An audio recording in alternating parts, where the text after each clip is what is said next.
Hello everyone, welcome to study of India. दोस्तों, RRB technician 2024 की vacancy out हो चुकी है। सभी रेलवे के वेबसाइट पे ऑफिशियल नोटिस अवेलेबल है।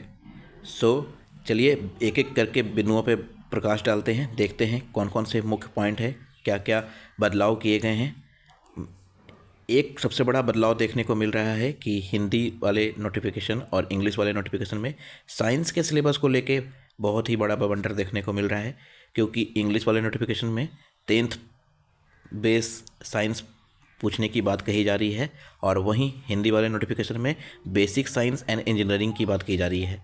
दोनों में 40 नंबर का क्वेश्चन पूछा जाएगा, लेकिन अक्सर देखा जाता है कि इंग्लिश वाले नोटिफिकेशन को ज़्यादा वैल्यू दिया जाता है, उसे करेक्ट माना जाता है।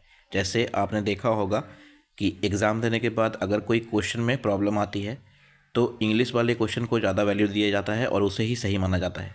तो एक एक बिंदु करके देखते हैं।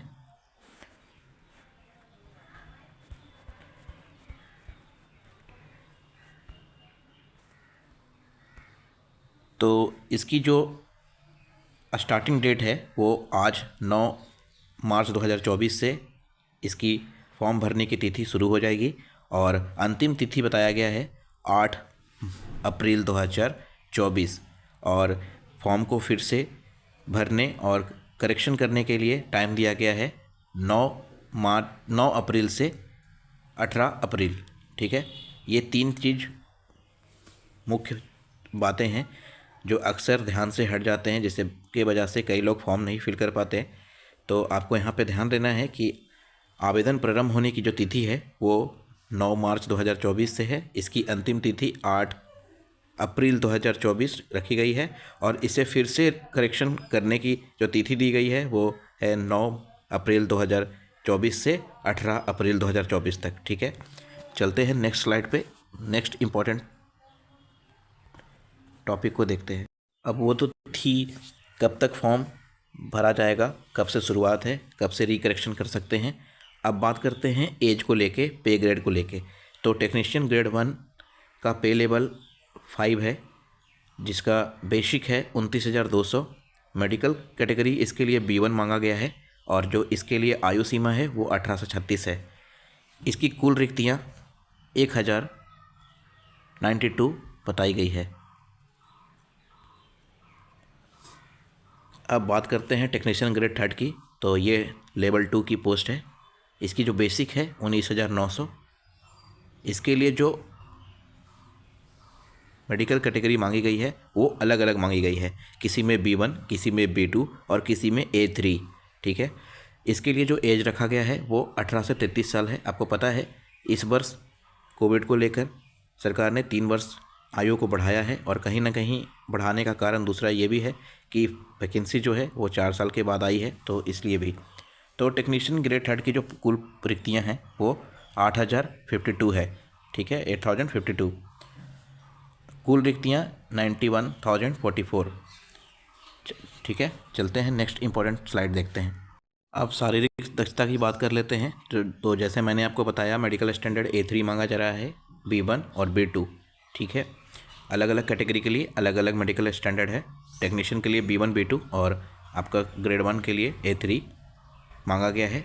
जैसा आपको पता है 6/6 और 6/9 आपका होता है चश्मा और विदाउट चश्मा के लिए। तो आपका इसमें वो 6/6 जो है वो A1 के लिए होता है, लेकिन A3 के लिए आपका 6/9 दिया गया है और यहाँ पे B1 के लिए 6/9 और 6/2 चश्मे के साथ या बिना चश्मे के।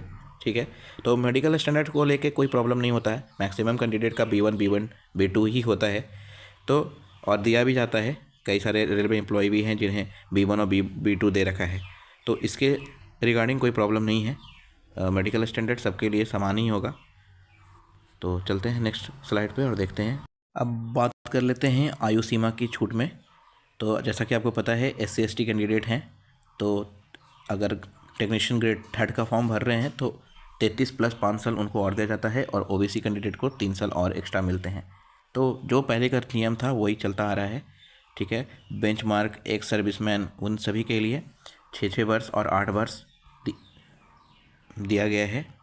और इसके साथ ही जो पहले से रेलवे के एम्प्लॉई हैं जिनकी सर्विस 3 साल हो चुकी है उनके लिए 40 साल, जनरल वाले के लिए EWS के लिए, और 43 साल OBC के लिए, और SC ST के लिए 45 साल है। ठीक है, तो उम्र सीमा बहुत लोगों के लिए इंपॉर्टेंट करता है, तो इसलिए मैंने इसको शामिल किया है। चलते हैं नेक्स्ट स्लाइड में। अब एज को लेके बताया गया है कि कब से मेजर किया जाएगा, कब से एज को शामिल किया जाएगा।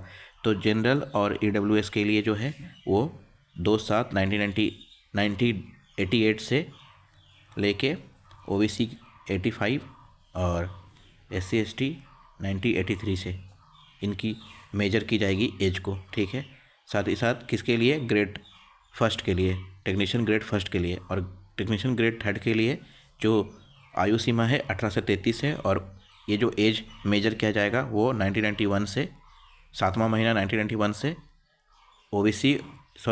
जनरल और EWS के लिए, और OBC के लिए टेक्नीशियन ग्रेड थर्ड के लिए 7वां महीना 1988 से। वहीं SC ST के लिए 1986 से जुलाई महीने से मेजर किया जाएगा। जिनकी एज इस क्राइटेरिया में आती है वो फॉर्म फिल कर सकते हैं। ठीक है, चलते हैं नेक्स्ट स्लाइड पे। नेक्स्ट स्लाइड है कि फॉर्म भरते भर में कितने पैसे आपको देने होंगे। तो सभी पुरुष कैंडिडेट OBC EWS जनरल के कैंडिडेट 500 रुपये के शुल्क देंगे, जिन्हें 400 रुपये बाद में वापस कर दिया जाएगा।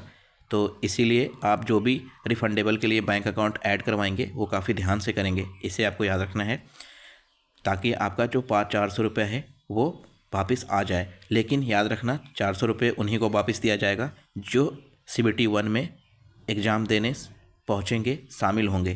ठीक है, अब बात करते हैं कि SC ST candidate, ex serviceman, महिला, ट्रांसजेंडर, अल्पसंख्यक और EBC यानी इकोनॉमिकल बैकवर्ड क्लास के जितने भी कैंडिडेट होंगे उनके लिए 250 रुपये की शुल्क रखी गई है और इन्हें 250 रुपये पे करने हैं। ठीक है, चलते हैं नेक्स्ट स्लाइड पे।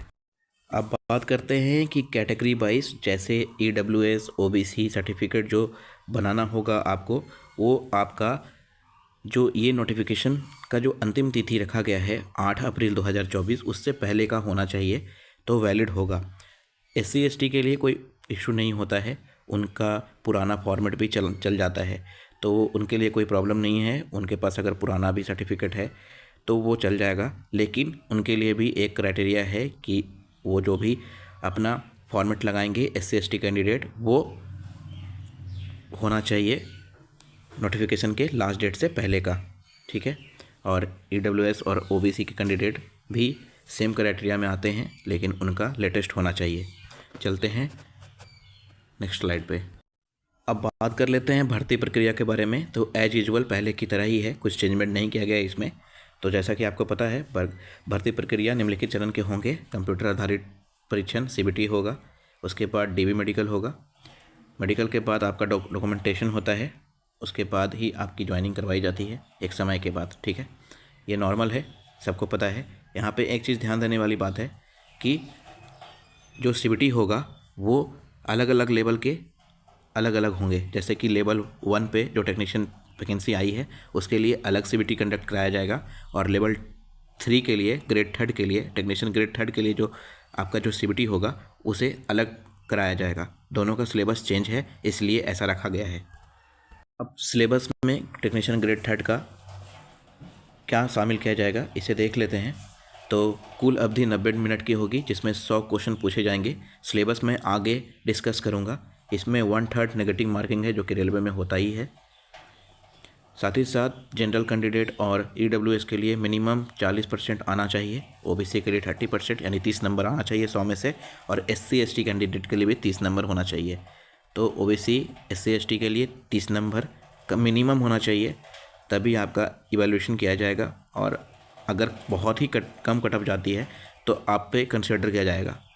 साथ ही साथ EWS और जनरल वालों के लिए 40 नंबर होना चाहिए 100 में से, तभी कंसिडर किया जाएगा, अन्यथा नहीं। मान लीजिए कट ऑफ बहुत कम जाती है, मान लीजिए 42 कट ऑफ जाती है और आपने 40 नंबर ला रखा है और नॉर्मलाइज में आपका नंबर 45 हो जाता है, तो बाद में आपको नौकरी दी जा सकती है। तो इसीलिए सरकार ने क्या किया है, एक लिमिटेशन बना दिया है कि जिन कैंडिडेट का 40 नंबर, 30 नंबर होगा वही कैंडिडेट का लिस्टेड किया जाएगा फ्यूचर के लिए। अगर कट ऑफ बहुत ज़्यादा जाती है तो ये 40 नंबर क्या 60 नंबर लाने के बाद भी फेल हो जाते हैं, तो ये अलग बात है। लेकिन जिन कैंडिडेट का 40 नंबर रखा गया है और वो 39 नंबर लाए हैं तो वो वहीं पे फेल हो जाते हैं। उसी तरह अगर कोई SC ST और OBC का कैंडिडेट है 30 नंबर से कम लेकर आए हैं तो वहीं पे ख़त्म हो जाते हैं, उनका बाद में कोई भी इवोल्यूशन नहीं किया जाता कट ऑफ कम होने के बाद भी। इसे आपको याद रखना है। चलते हैं नेक्स्ट क्वेश्चन पे। अब सबसे इम्पोर्टेंट टॉपिक सिलेबस के बारे में बात करते हैं। तो RRB टेक्नीशियन ग्रेड 1 लेवल 5 के लिए जो CBT के लिए जो रखा गया है सिलेबस, वो है आपका समान जागरूकता, यानी जो GK GS पूछा जाएगा, करंट अफेयर पूछा जाएगा, वो 10 नंबर का होगा। आपका रीजनिंग 15 नंबर का दिया गया है। कंप्यूटर इसमें शामिल किया गया है क्योंकि इस पोस्ट के लिए आपका डिप्लोमा और डिप्लोमा के कैंडिडेट्स जो हैं वो साइंस वगैरह में कंप्यूटर वगैरह कंप्यूटर लिटरेसी उनके अंदर आता है इसलिए। और साथ ही साथ लेवल 5 के लिए जो आपका वो रखा गया है एलिजिबिलिटी क्राइटेरिया, उसमें BSc जो IT से कर रखे हैं इंफॉर्मेशन टेक्नोलॉजी से, ठीक है, वो भी एलिजिबल होते हैं। तो उनके सिलेबस में भी कंप्यूटर शामिल होता है, इसलिए इसमें कंप्यूटर रखी गई है, ठीक है। तो 20 नंबर का क्वेश्चन आपका कंप्यूटर से आने वाला है।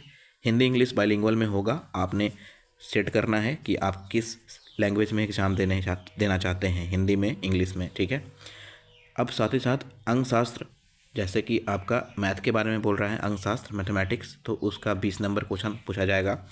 अब लेवल 1 वाले में लेवल 5 है आपका ग्रेड 1 वाले में, इसमें बेसिक साइंस और इंजीनियरिंग के 35 क्वेश्चन आएंगे। तो सबसे ज़्यादा वेटेज आपका यहीं पे रखा गया है।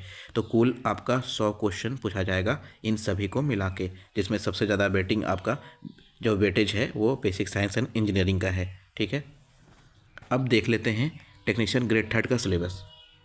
अब बात करते हैं टेक्नीशियन ग्रेड 3 की सिलेबस के बारे में। तो यहाँ पे दिया गया है आपका मैथ आपका पूछा जाएगा 25 नंबर का, रीजनिंग पूछा जाएगा 25 नंबर का, यानी 25 मैथ 25 रीजनिंग को शामिल किया गया है। साथ ही साथ समान विज्ञान 40 नंबर बवंडर यहीं पे किया गया है नोटिफिकेशन में। इंग्लिश वाले में 40 नंबर समान विज्ञान तो लिखा गया है, लेकिन उसमें लिखा गया है कि अप टू क्लास 10 तक जो बेसिक आपका जो साइंस होता है फिजिक्स केमिस्ट्री बायोलॉजी वो पूछा जाएगा। ये आपका इंग्लिश वाले नोटिफिकेशन में बताया गया है, जबकि हिंदी वाले नोटिफिकेशन में क्या बताया गया है मैं आगे बताऊंगा, पहले इससे कंप्लीट कर लेते हैं। तो समान जागरूकता में आपका जो भी है वो 10 नंबर में आपका करंट अफेयर, स्टैटिक GK और साइंस, पॉलिटिकल साइंस, हिस्ट्री, ये सब पूछे जाएंगे। साइंस मतलब पॉलिटिकल साइंस और हिस्ट्री, कुछ स्टैटिक GK, करंट अफेयर, यही होते हैं शामिल, जिसमें मैक्सिमम आपका करंट अफेयर और स्टैटिक GK को देखा जाता है 10 नंबर, ठीक है।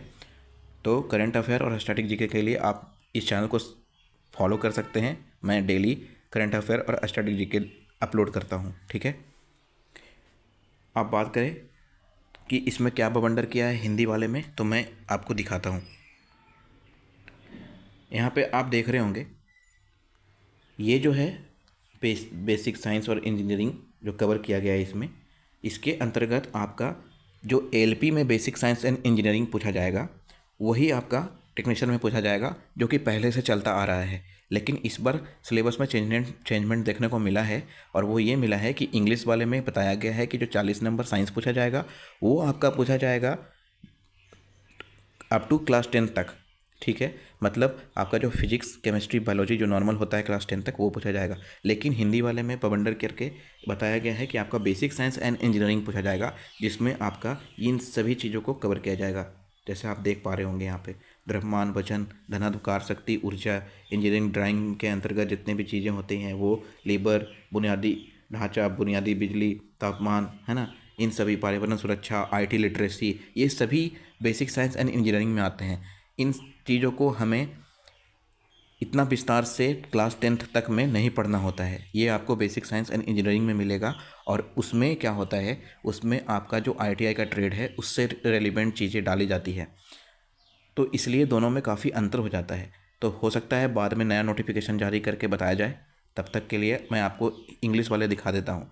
तो ये तो मुख्य बातें था जहाँ तक मैं आपको बता दूँ। फॉर्म के लिए। इससे ज़्यादा आपको जानने की ज़रूरत नहीं है।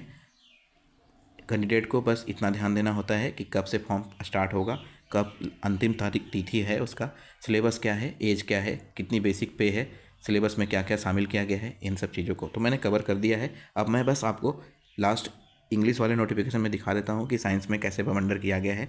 तो आप यहाँ पे ध्यान दे दीजिए कि यहाँ पे बेसिक साइंस एंड इंजीनियरिंग को शामिल किया गया है, लेकिन इंग्लिश वाले में आपको क्लास अप टू 10 तक लिखा गया है। मैं आपको दिखाता हूँ। अब देखो यहाँ पे ये है RRB technician grade first level 5 की पोस्ट के लिए जो सिलेबस दिया गया था वो बिल्कुल सही है, कोई प्रॉब्लम नहीं है इसमें।